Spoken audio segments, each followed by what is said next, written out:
Anna Peterson turned 18 years old on September 3, 1876, and that same morning, Sister Margaret informed her she had exactly 2 weeks to leave St. Joseph's Home for Orphans in Bismarck, Dakota Territory.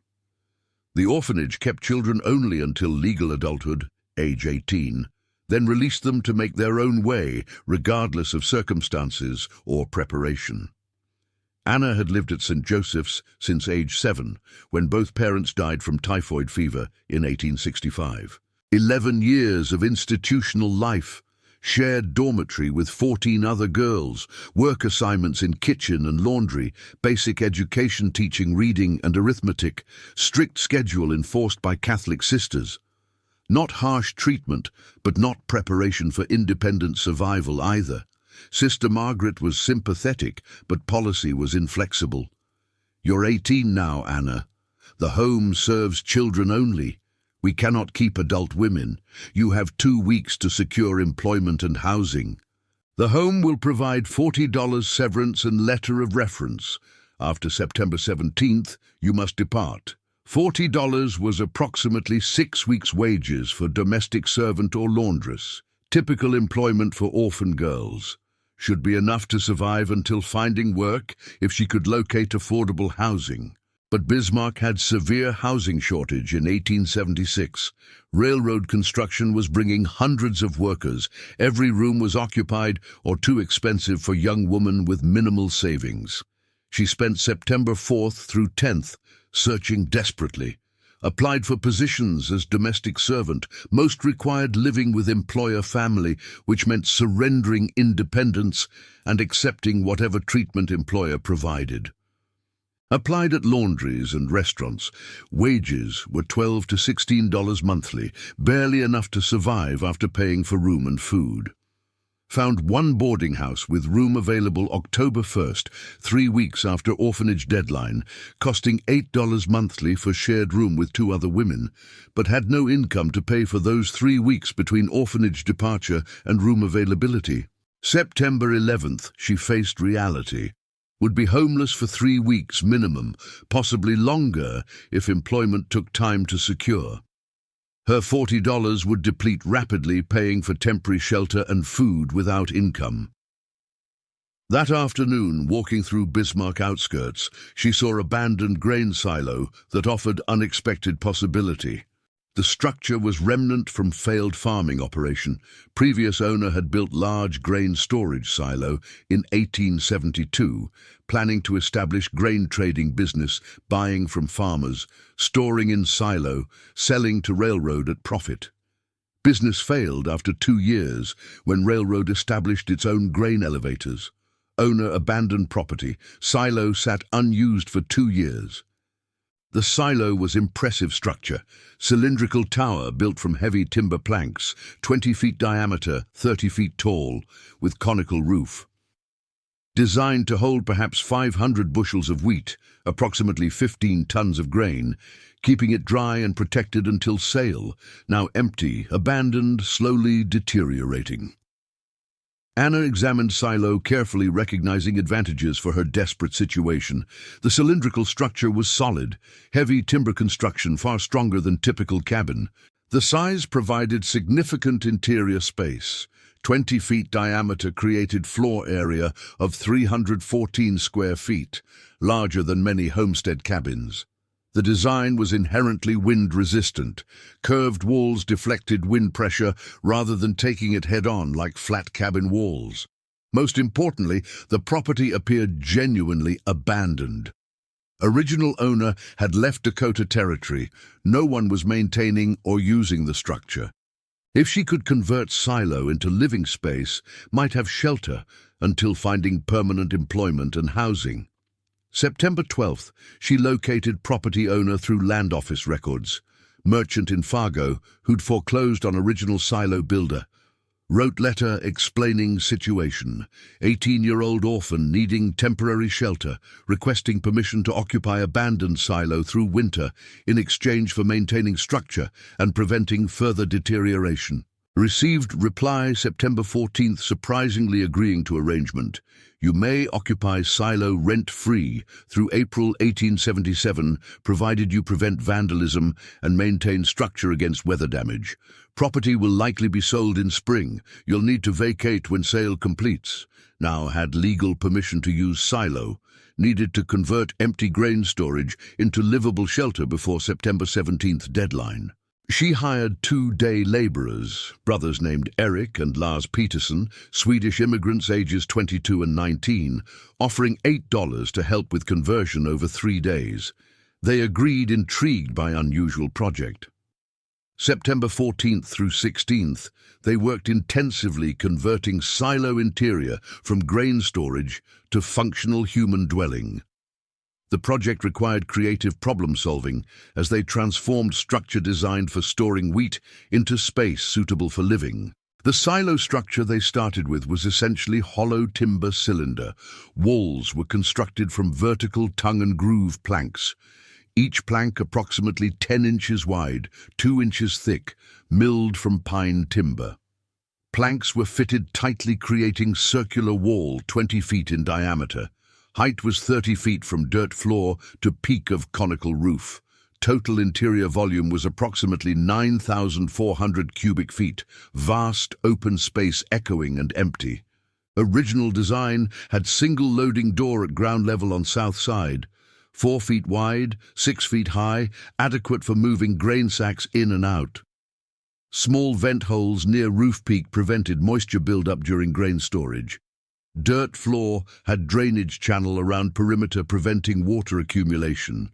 Conical roof was shingled with cedar shakes, shedding rain and snow. First modification began with floor creation. Anna understood from St. Joseph's orphanage experience that sleeping on dirt floor would be cold and damp. Ground contact would drain body heat. Moisture would wick upward, creating unhealthy sleeping conditions. Needed elevated wooden floor providing insulation barrier between ground and living space. Eric and Lars Peterson salvaged lumber from abandoned barn 2 miles away. Rough-cut boards and beams previous owner had left when abandoning property. Hauled lumber to silo using borrowed wagon, making 3 trips. Total perhaps 500 board feet of usable material. They laid floor joists directly on dirt floor, 6 by 6 beams, positioned every 2 feet, running across silo diameter, creating structural support. Leveled joists carefully using shims, ensuring flat surface. Covered joists with 1 by 12 planking, creating solid floor surface elevated approximately 6 inches above ground. Floor wasn't insulated. No money for materials like sawdust or hay to fill gap between dirt and planks. But 6 inches of airspace provided some thermal barrier, preventing direct ground contact. Better than dirt floor, though far from ideal for Dakota winter. Second modification was creating 2-level interior, maximizing usable space. Eric proposed this innovation, recognizing that 30-foot vertical height was wasted as single open room. Build intermediate floor at 15 feet height, he suggested.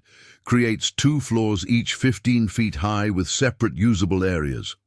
Ground floor for living, upper floor for sleeping. They constructed intermediate floor using same salvaged lumber technique, built heavy beam framework at 15-foot height supporting floor joists, covered with planking creating solid floor.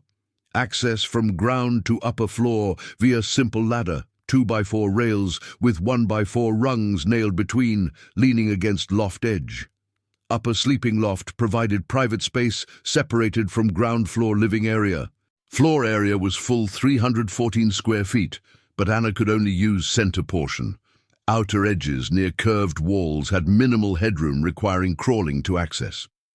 Effective usable loft space, perhaps 200 square feet. Ground floor became main living area with full headroom, access to door, location for heating stove. Upper loft became sleeping space and storage for items that didn't need frequent access. Third modification was heating system installation, which required careful planning for safety and efficiency. Small cast iron stove Anna purchased, measured 18 by 24 inches, stood 30 inches high, had single cooking surface on top and ash drawer below. Modest stove but adequate for heating small space. Positioning stove in exact center of ground floor created most efficient heat distribution. Set stove on stone base. Flat rocks Eric and Lars gathered from nearby creek, preventing fire risk from radiant heat reaching wooden floor. Stovepipe installation required cutting hole through upper floor for pipe passage, then cutting hole through conical roof peak for exterior termination. They used 6-inch diameter pipe, salvaged from abandoned cabin 2 miles away, running vertically from stove through loft floor, then through roof peak, emerging 18 inches above roof, creating proper draft. Sealed around pipe at loft floor crossing using clay, preventing smoke leakage. Sealed around pipe at roof peak using tar and metal flashing, preventing rain entry. Tested system September 16th by burning small fire, checking for smoke leakage and proper draft. System worked adequately. Smoke rose through pipe, exited outside, no interior leakage detected. Fourth modification addressed ventilation, which was critical for preventing carbon monoxide poisoning.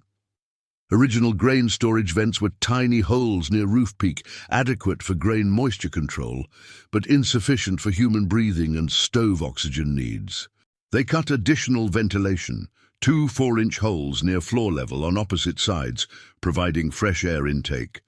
2 4-inch holes near loft level on opposite sides, providing exhaust. Created circulation pattern where cool air entered near floor, warmed from body heat and stove. Rose, exited near ceiling. Natural convection providing continuous fresh air without requiring mechanical assistance. Fifth modification was weatherproofing, which required examining every seam and gap where cold air or moisture could penetrate. 2 years of abandonment had caused timber shrinkage, creating gaps between vertical planks that hadn't existed when silo was built.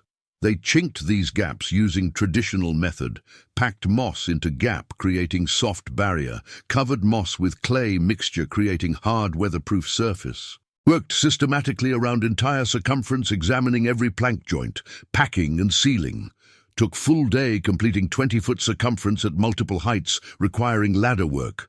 Repaired conical roof where several shakes had blown off or rotted. Replaced perhaps 30 damaged shakes using salvaged cedar from old barn.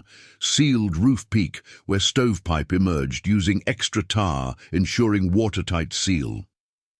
By evening, September 16th, the conversion was substantially complete. Anna had functional 2-level dwelling with elevated floor, heating capability, proper ventilation, weather-tight walls and roof.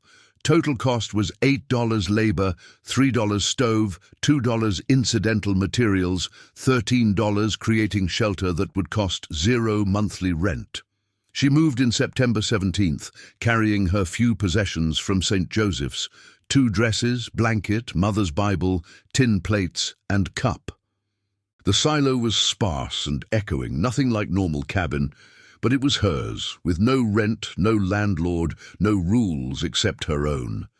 Neighbors who lived nearby noticed unusual occupation, and reactions varied. Some were curious, some skeptical, some openly mocking. "You're living in grain silo?" asked Sarah Fletcher, who owned farm half-mile away. "That's storage building, not house. You'll freeze in winter.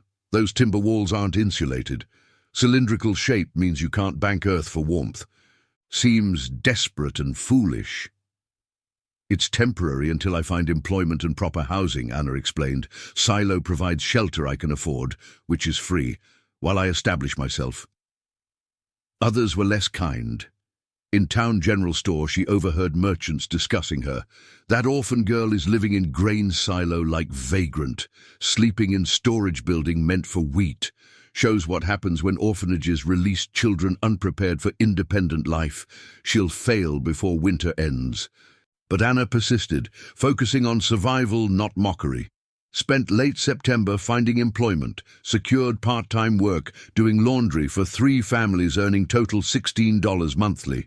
Not much, but combined with rent-free silo shelter meant she could survive and slowly save money. October brought first cold weather testing silo as winter dwelling. Temperature dropped to freezing at night. The cylindrical timber walls provided minimal insulation. Interior temperature matched exterior closely. Her small stove could barely heat the large open space. She adapted by creating smaller heated zone. Hung blankets inside silo, creating curtained area approximately 10 feet diameter around stove on ground floor. This enclosed space was much smaller than full silo interior, only 78 square feet versus 314, but small stove could heat it adequately. Slept in this enclosed heated zone. Used larger space for storage and daytime activity when heat wasn't critical. November brought sustained cold and first significant snow.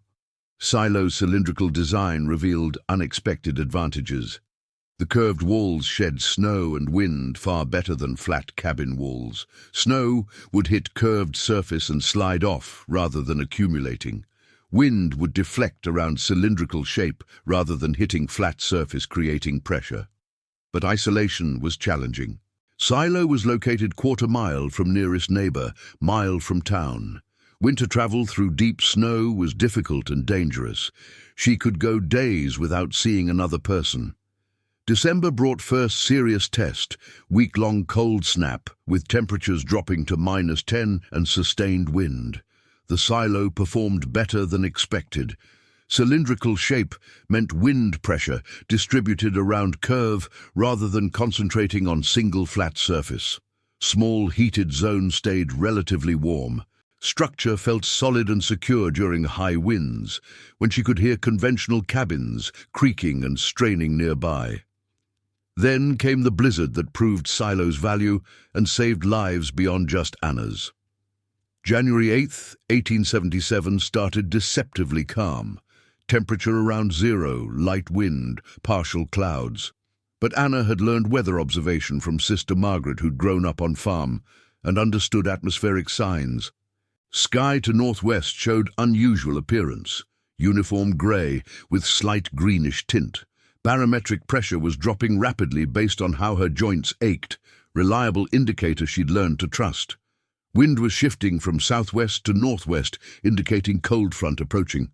Major storm developing, she mentioned to Sarah Fletcher when making laundry delivery that afternoon. Northwest sky and dropping pressure indicate blizzard likely tonight or tomorrow. Fletcher looked at clear sky to south and east, seeing no obvious threat. Anna, it's January in Dakota. Every storm looks threatening. You're being nervous about normal winter weather. But Anna's instinct was insistent. Something about atmospheric conditions felt ominous. She spent January 8th afternoon preparing silo for severe weather, brought extra firewood inside, filled every container with water from creek before it might freeze, checked heating stove operation, ensured ventilation wasn't blocked. 8 p.m. January 8th, the blizzard hit with sudden violence that took settlement by surprise. Temperature dropped from 0 to -20 in 30 minutes. Wind increased from 10 miles per hour to 40 in minutes, then gusts exceeding 60. Snow began falling so heavily, visibility dropped to 0 within minutes. This was no ordinary winter storm. This was genuine blizzard, creating whiteout conditions where people couldn't see 5 feet ahead. Wind chill dropping to -60, snow accumulation, measuring in feet, not inches. Anna was secure in silo, having prepared adequately.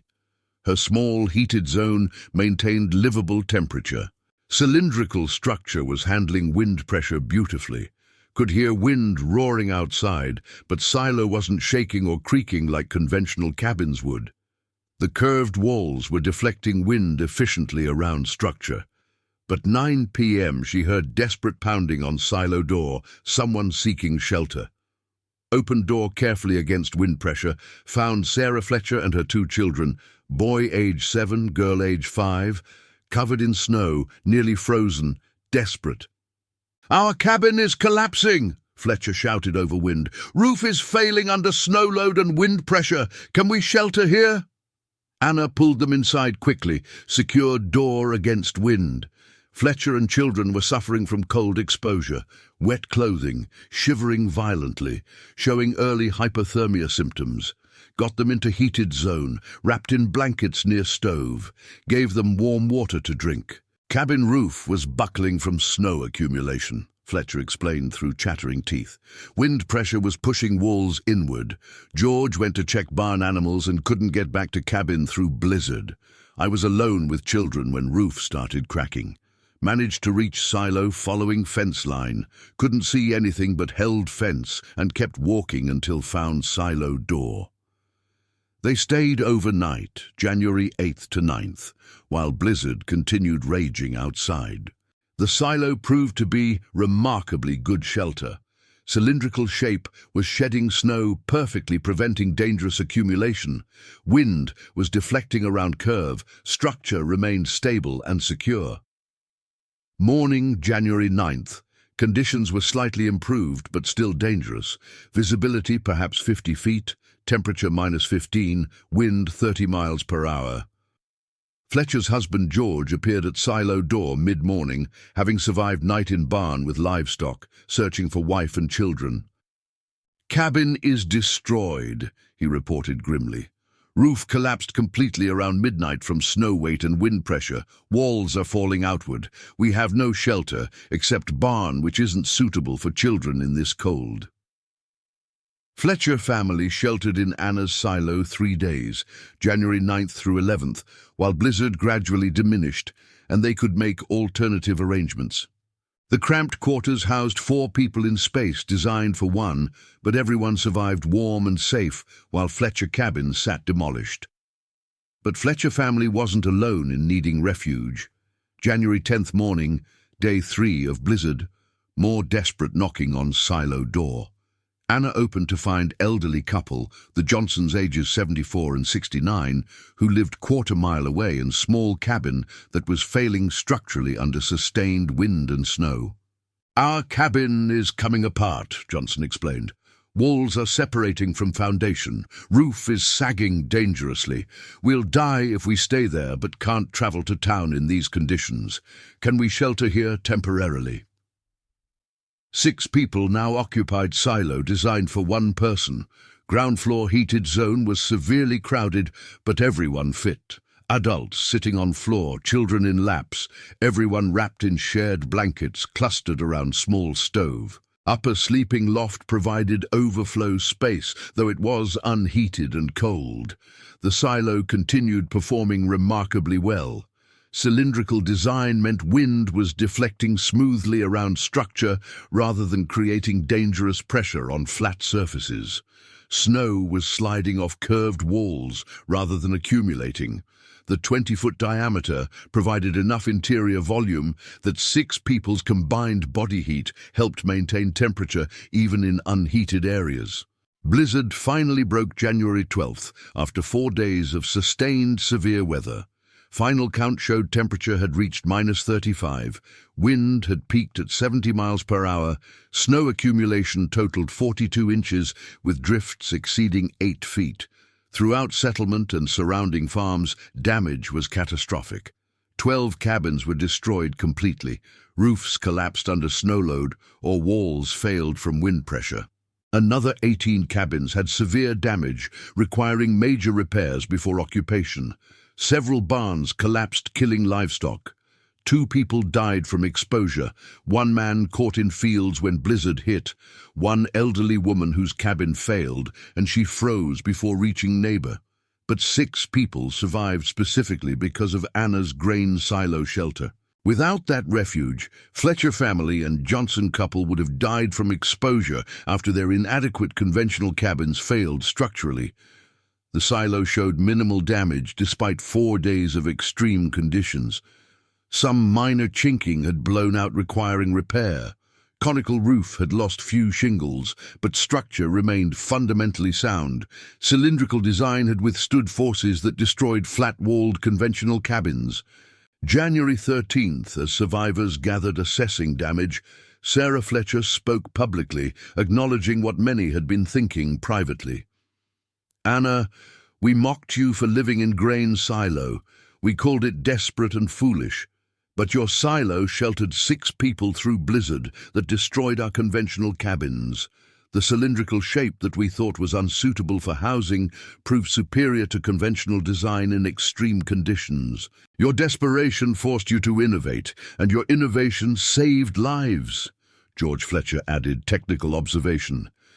Conventional cabins have flat walls that take full force of wind and collect snow on flat roofs. Your silos' curved walls deflect wind and shed snow. In normal conditions, conventional cabin is more comfortable. But in extreme conditions like this blizzard, silo design is actually superior for survival. You accidentally built better storm shelter than any conventional cabin in settlement. Other survivors agreed. The silo that neighbors had mocked as inappropriate housing had proven to be most structurally sound shelter in area during catastrophic blizzard. Word spread through Dakota Territory about the grain silo shelter. Several homesteaders inquired whether abandoned silos on their properties could be converted to storm shelters. Railroad workers asked about using silos for temporary housing during construction projects. Anna lived in Silo 16 more months, through spring 1877 into summer 1878. During that time, she established herself successfully, expanded laundry business to 10 regular customers, earning $35 monthly, saved money consistently, gained reputation for reliability and hard work. May 1878, she married Eric Peterson, one of the brothers who'd helped convert Silo, who'd established successful farming operation. They built conventional cabin on his homestead, but kept Silo maintained as emergency storm shelter. Used it during several severe storms over following years, providing refuge for neighbors whose homes were threatened. Anna lived until 1944, dying at age 86.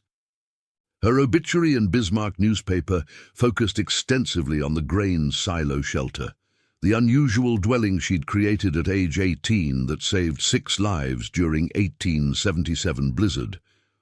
Modern structural engineering analysis recognizes cylindrical design as inherently superior for wind resistance compared to rectangular structures.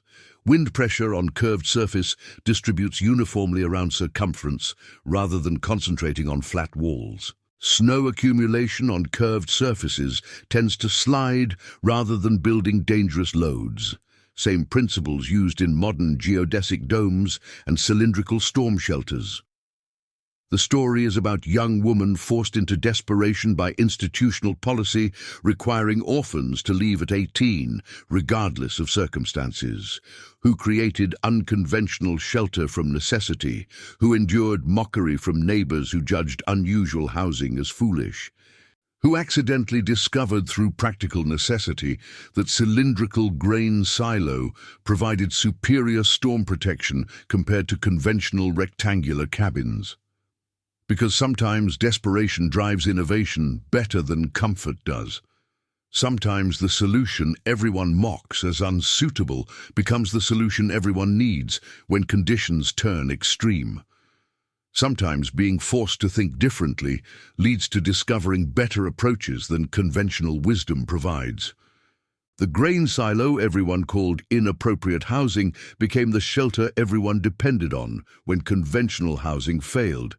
And the young woman everyone pitied as desperate orphan became the person who saved lives through accidental innovation born from necessity.